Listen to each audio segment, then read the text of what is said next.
নমস্কার বন্ধুরা, কেমন আছো সবাই? আশা করি সবাই ভালো আছো। তো আমিও ভালো আছি। তো আজকের আমি রান্না করে দেখাবো শাহী পনির। তো আমি এই যে দেখো কি কি জোগাড় করে নিয়েছি।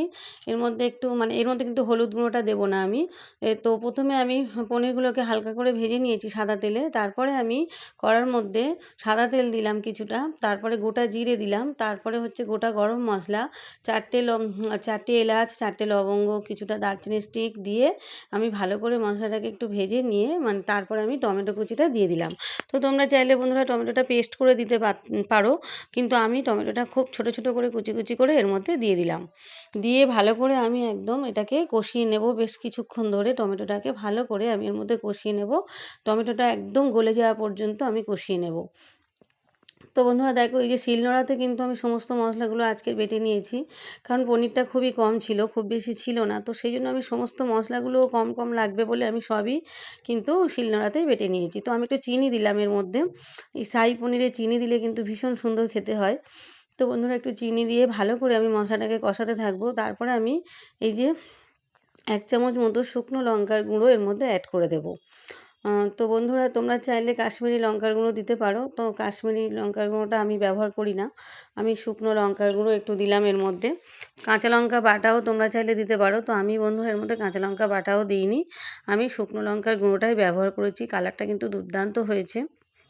তো এই যে ভালো করে আমি টমেটোটাকে পুরো গলিয়ে যাওয়া পর্যন্ত আমি ভালো করে কষাতে থাকলাম। তো আর একটু সামান্য লঙ্কার গুঁড়ো আমি এর মধ্যে দিলাম। দিয়ে এবার ভালো করে মশলাটাকে কষিয়ে নিয়ে এবার যে বাটনাটা আমি বেটে রেখেছিলাম, কী কী বেটেছি একটু বলে দিই। আমি 2 চামচ জিরে, 2 চামচ ধনে, আর আমি একটু নিয়েছিলাম, ওই যে কয়েকটা কাজু আর কয়েকটা কিশমিশ, আর একটু নিয়েছিলাম 4 মগজ আর একটু পোস্ত। একসাথে আমি এগুলো শিলনোড়াতে বেটে নিয়েছিলাম। নিয়ে সেই মশলা আমি কিছুটা পরিমাণ দিয়ে দিলাম। একটু আদাও নিয়েছিলাম, নিয়ে ভালো করে পেস্ট ভালো করে শিলনোড়াতে ভালো করে বেটে নিয়ে একদম মিহি করে তারপর আমি এর মধ্যে তেলের মধ্যে দিয়ে দিলাম। দিয়ে ভালো করে কষিয়ে নিয়ে আমি এবার যে দুধ রেখেছিলাম পাশে, ওটা আমুল দুধ ছিল, আমি ওটাকে আমুল দুধটা এর মধ্যে ঢেলে দিলাম। ঢেলে দিয়ে এবার আমি পনিরগুলো যে হালকা করে পনিরগুলো ভেজে রেখেছিলাম সাদা তেলে, সেই পনিরগুলোও এর মধ্যে আমি অ্যাড করে দিলাম। দিয়ে আমি এর মধ্যে একটু লবণ দিয়ে দিলাম। তো এবার দেখো বন্ধুরা, এটা অনেকটা ফুটে উঠেছে। তো এমনিতে ওটা তো হালকা করে সেদ্ধ করাই ছিল, হালকা ভাজা ছিল, তো অনেকটাই সেদ্ধ হয়ে গিয়েছে। পনির তো নরম জিনিস, বেশিক্ষণ টাইম লাগে না। তো দেখো বন্ধুরা, প্রায় আমার হয়ে গিয়েছে শাহী পনির।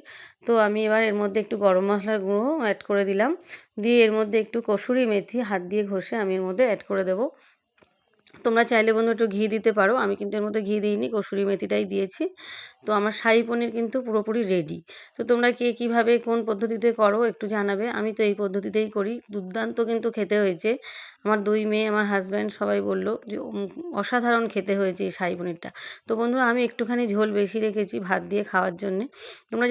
তোমরা চাইলে আর একটু মাখা মাখা করে নিতে পারো। তো বন্ধুরা সবাই ভালো থেকো, সুস্থ থেকো, টাটা।